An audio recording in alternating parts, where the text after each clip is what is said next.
Let's get educated. That's why we're here, to bring you the stories impacting K-12 classrooms and college campuses. It's time for a little education. Hello, everyone, and welcome to today's episode of Educated. I am Katie Petrick, and I am joined, as I always am, by the great David Fiorazo. And you know what's even greater than David Fiorazo? What? The fact that David Fiorazo and I have been sitting in these seats for 300 episodes. Gasp. I've been here a long time. I think my seat is perfectly statured for myself now. All right, well, 300 episodes of Educated. And how many of you have been with us every step of the way? Maybe a couple? Well, congratulations. Thank you for coming on this journey. And although a cake would be nice, we will have to go on without it. Anyway, David. Well, I got a cake for Worldview Matters. Oh, but how many episodes was that? That was only 100. So every 100. Yeah. Once you get to 300, I think the 300? prize, That's got to be a typo. The gift is like gold, isn't it? Isn't that what you're supposed to get someone on their 300th episode anniversary? Gold, silver, platinum, bronze. I don't know. But since you brought up Worldview Matters, Yes. Hey, who'd you have on today? Terry James. Ooh. Yes, you guys got to see this guy because he can't see you. He is blind, and he's been blind since the 90s, but he puts out books, he writes, he publishes, he edits books.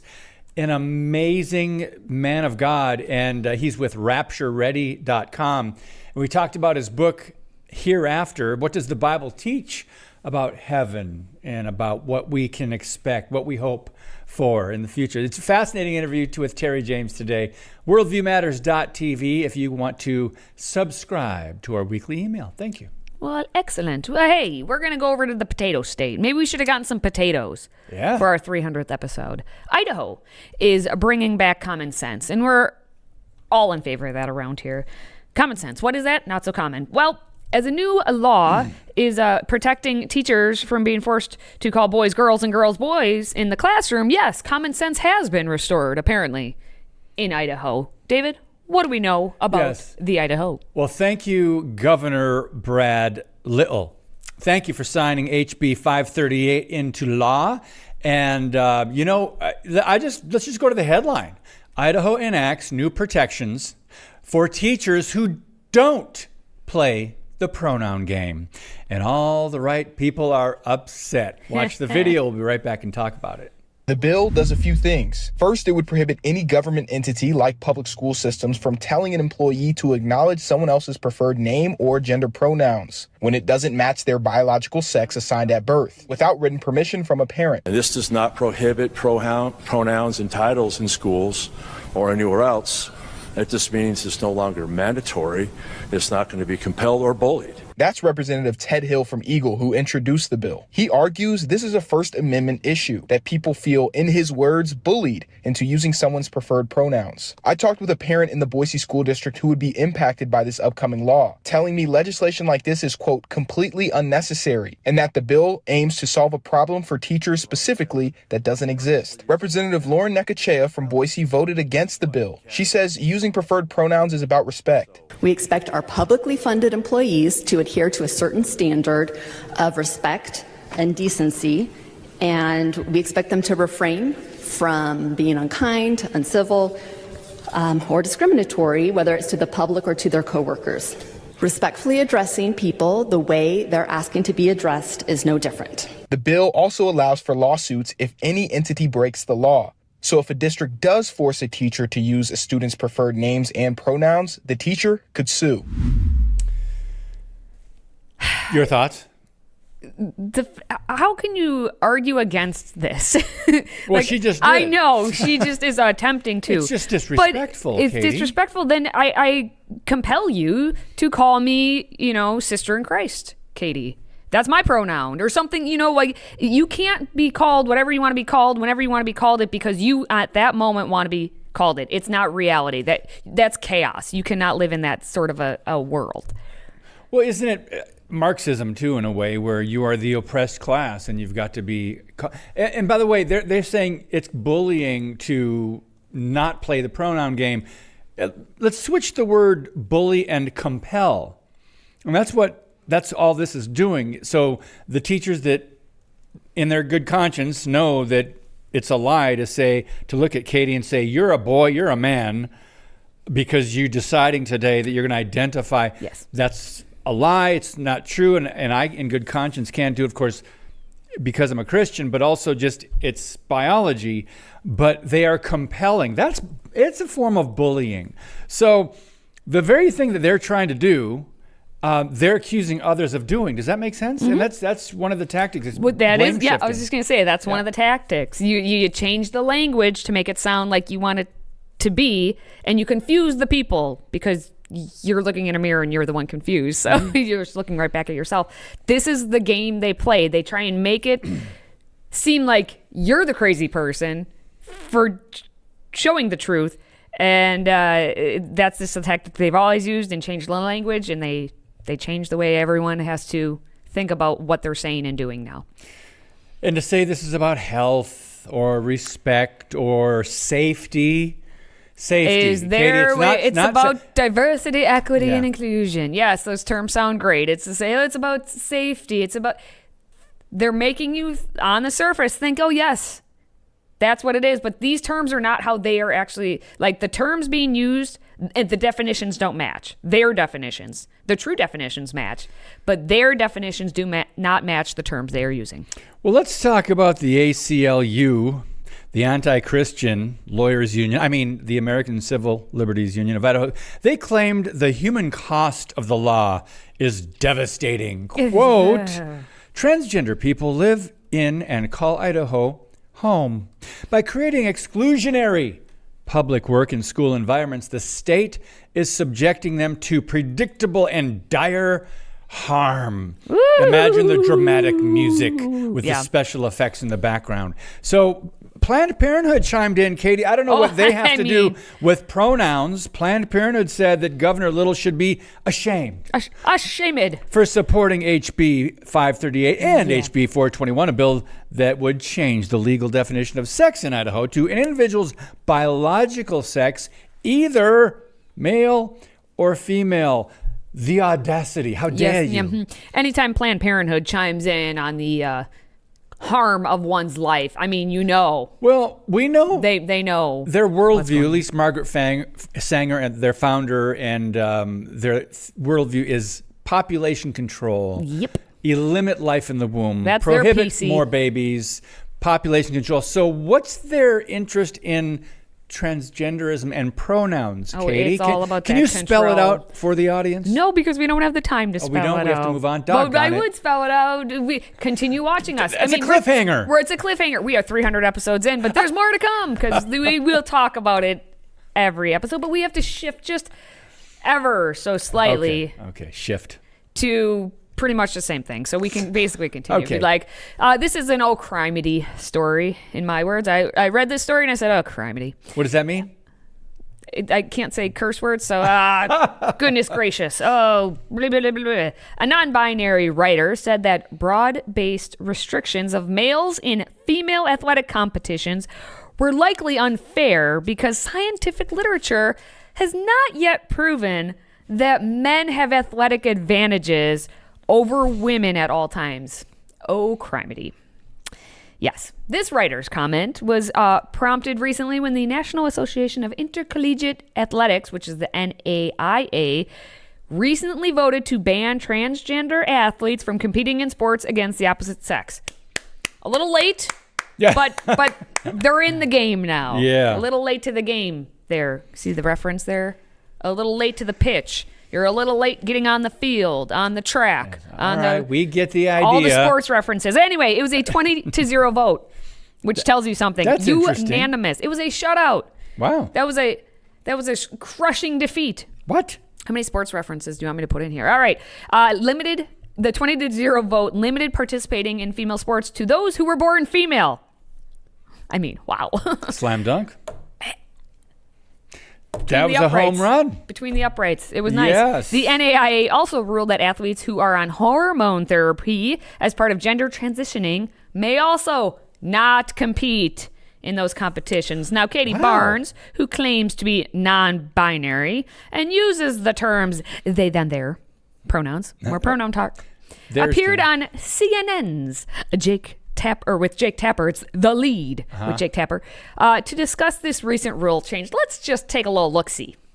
There is a narrative that transgender female athletes have an advantage, that they always win, that the reason that men and women generally compete in separate gender categories is because it's not particularly competitive for men to compete against women. Do studies support that? The reality is that from a scientific perspective, we know that there are differences in sexes, and we know that the differences do tend to lead to athletic performance differences as well.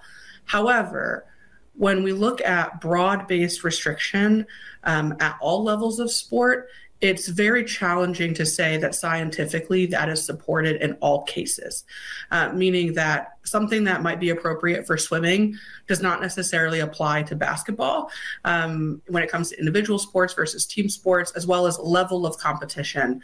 And so the idea, I think, that transgender women have an advantage in all sports at all times, regardless of any kind of medical transition, I don't think that the scientific literature supports that at this time. Just look at, just to look at Okay. Jake Tapper, a journalist, just to look at his face and to ask this question with a straight face and to have these people on.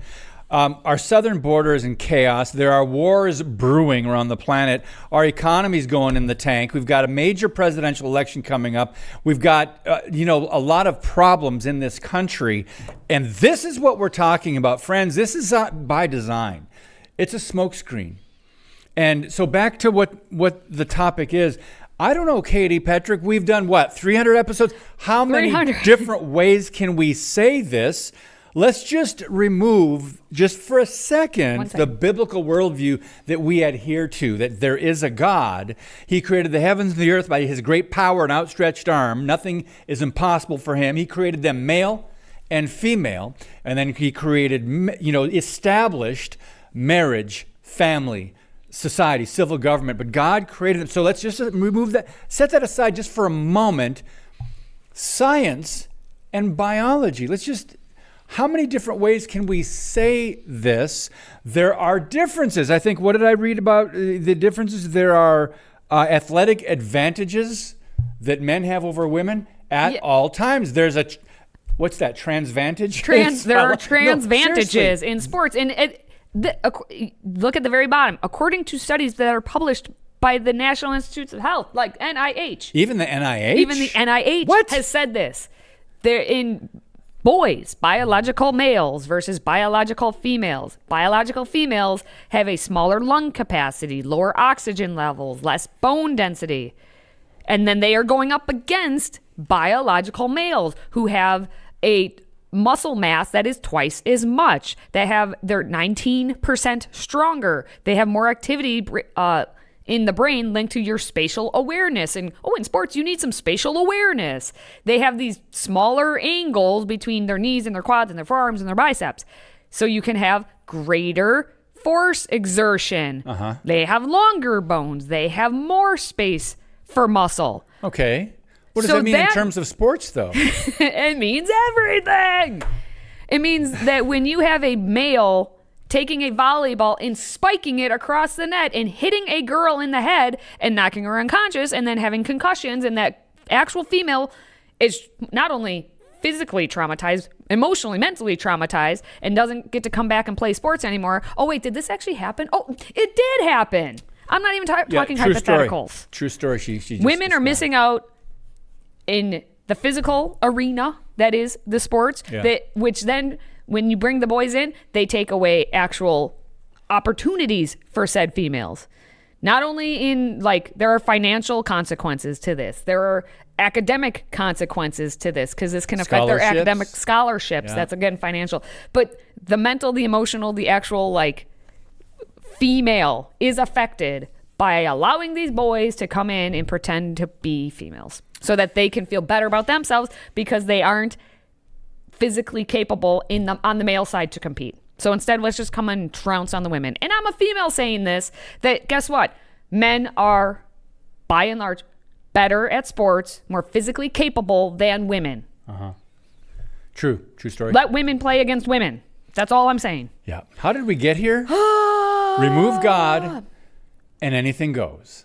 And that's basically... That sums it up. Truth, facts, reason, common sense, critical thinking out the window. Here we are. All right, friends. Well, we need to move on. Let me ask you a question. Are you smarter than an FPA student? So for the next few months, this is what we're going to do. We're going to be highlighting some trivia questions to test your knowledge and showcase some of our courses that we offer at our Judeo-Christian classical online school. So as we head into the break, here's a question to ponder from one of our U.S. history courses. Ready? The Declaration of Independence was written in what year, and what was the reason for it? A, 1775, to express our hatred for the tax acts. B, 1776, to tell the king we would no longer be ruled by him. C, 1776, because we wanted to trade with the French and not the English. We'll be back with the answer after the break. Today's episode is brought to you by Freedom Project Academy. Take back your kids' education. FPA's fully accredited classical curriculum provides live, on-demand, and homeschool courses built on Judeo-Christian values. Request your information packet and save 10% on tuition by visiting freedomforschool.com. That's freedom, F-O-R, school.com.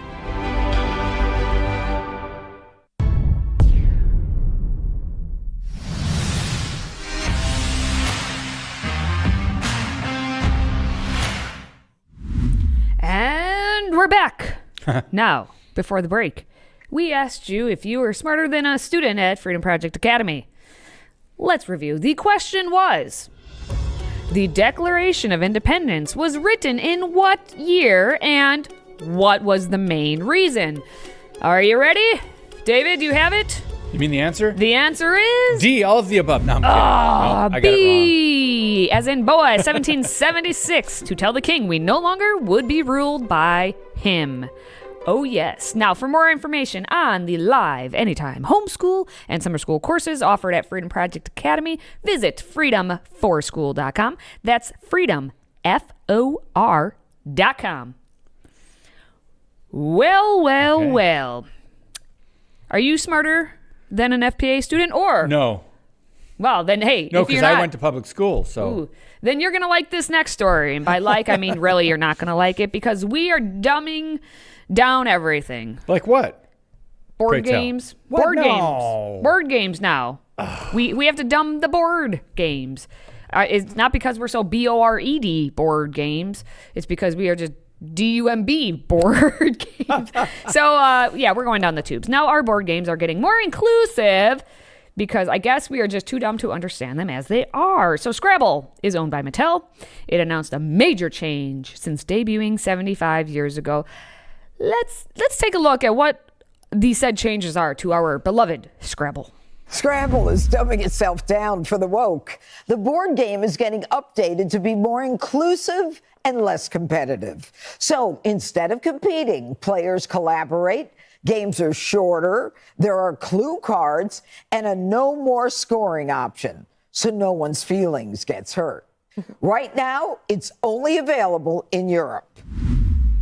In Europe. But what happens in Europe doesn't stay in Europe. So. All the fashion comes over eventually. I'll tell you that much. So Scrabble for snowflakes, is that? Yeah, so this, in their press release, they even stated how the new version has a second side to the board that's collaborative and a faster pace to make it, again, more accessible to anyone who finds the word games intimidating. Why don't you just leave Scrabble as Scrabble and come up with a different game? I think that's what they should do, because what they're doing is they're trying they understand that people in general are not as educated as they were 50 to 100 years ago, maybe 75 years ago. I don't know. So these days, yes, if you're not learning words, you don't have a good grasp of English, and your language skills are limited to maybe your text, on your texting on your phone or whatever, abbreviations and what modern lingo. So I understand how this generation would have a problem with a game like Scrabble. So yeah, like you said, make a new one. You make a new game. But to change. the thing is, or you just open a dictionary and start reading. Like, learn. Just instead of dumbing everything down, how about we raise the stakes? How about we rise up to the challenge of being better? I don't understand how this is that complicated. Why must we spend so much effort on trying to dumb it down? How about you spend that effort on rising up, not rising up against, but like. But isn't that the government's job in the public schools to raise the standards? Yeah, well. To raise the learning standards, and maybe not. Yes. The real thing about this isn't even the fact that we're so dumb in being able to come up with words. It's the fact that we don't want to try and fail. And that's the problem. Like, entrepreneurs, why the country has an entrepreneurial spirit is because people are willing to take the risk and risk failure.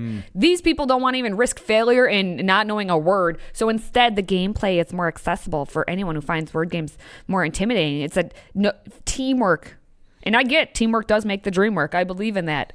But I don't believe it in the game of Scrabble. Like, why we can't have people individually win, because that'll hurt someone else's feelings. So instead, we're just going to have team. Snowflakes no points. melting No on points. The open fire. We just do challenges. The fact that this new version, they have goal cards that show goals for you. Okay. So instead, you have a challenge card may say, "Oh, play a horizontal word." Or play a 3-letter word. Ooh, 3 letters. Or play a word that touches the edge of the board. And now, when you play to win, it's by winning your challenges. You win 20 challenges, then you win the game. Just leave Scrabble alone. Come up with something else. I've That's got all a I have to 3-letter say. word to describe this. It's dumb. D-U-M. Dumb. Or dub. Dub. Just, you know what? Kids don't even put vowels in, so make it D-M-B. Just forget the U. Oh, is that how they text? Like they take out vowels? Now when they say they're slang, like bruh. It's not even like B-R-O. It's not bro. It's not B-R-U-H. It's just bruh. B-R-U. Just B-R. It's like bruh. B-R-U-H, bruh. That's where we're at these days. I don't know. I'm still catching up. I'm still catching up too. And you sit right there. You don't have to catch up on anything because you're smart enough. Don't go anywhere because we've got some ranking to do. Rank and File is up next. And as always, I and David also, we have no idea what the heck we're ranking. So stick around and find out with us. Today, in 2024, we find ourselves at a pivotal moment where the call for unity, freedom, and a better future echoes louder than ever. Introducing Patriot Mobile, the wireless carrier that stands with you. We are committed to supporting the values that make our nation great. With affordable plans and reliable nationwide coverage, Patriot Mobile is not just a wireless service. It's a call to action for those who believe in the American dream. Get free activation now with promo code EDUCATED.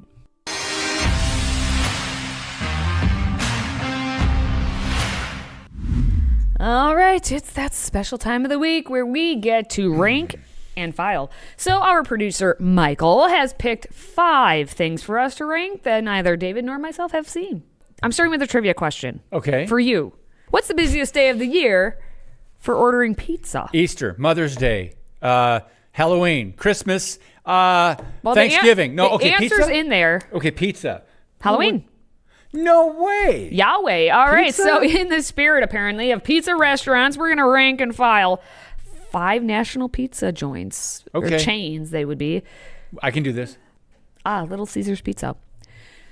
Pizza, On my pizza. 1 to 5, Pizza, without pizza. knowing all the ones that come after Okay. the first, Little Caesars ahead. is actually quite solid, and it's more solid, not for the taste and quality, but for the price. You can't go wrong with the Little Caesars.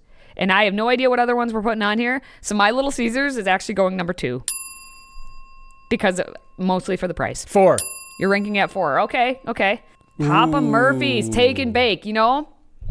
Uh-oh. The plot thickens. It does thicken because I like myself a Papa Murphy's. Tuesday, $10 Tuesday. Again, it's all about the money. Only on Tuesdays, Come though. I don't on, get you're it any stalling. other. You're stalling. I am stalling. You pick your 3. number then. I was going to put it 3. 3. 3. Domino's, 5. Domino's isn't good. Domino's is not good. Yeah, I'm with you on that. 5. It's all right. That was. What do you got left? I got 1 and I got 4. That was a long time ago. I got my 1-4 open. What do we got? Now next I is have 1 and 2 open. Pizza Hut. Two. You know Pizza Hut, everyone? 90s because children? I'm hoping what's coming you up have next. Hope, and I'm like fearing I'm what's hoping coming what's coming up next Pizza is Hut going to be is the definitely quality. not. I don't go there. But in the 90s, everyone, remember? Read your books. Go get some pizza. Hut. Yeah. I'm going to put it at 4. All right, final. It's going to be... What do you have left? I have number 1. I have number 1, too. What do we got? Hopefully it is... Yes! Oh, Papa no. John's! PPJs! Number 1, numero uno, Papa John's. Better ingredients, better pizza. Thank you. Is it Peyton Manning who does the Papa John's commercial? I don't know. But yeah, they are... Here's why I will It's a little bit more expensive, though. It's not Little Caesars. Fancy. You're not fancy. I should have put Little Caesars at 1. Here's why Papa John's is not number 1, because true story, in high school... Well, we both ranked it as 1 just I now. had to. Almost every teenage boy who ate Papa John's had some tummy troubles after, and I had to deal with them. But anyway, my friends, that is how we rank and we file over here on Educated. All right, friends, if you enjoy our content, please consider subscribing to our audio podcast and weekly media e-blast. It contains all the top stories of the week. Just go to stayeducated.org. And that's going to wrap up Educated for this week. For Katie and myself, thanks for watching, listening, sharing, and supporting the show. Until next time, stay educated.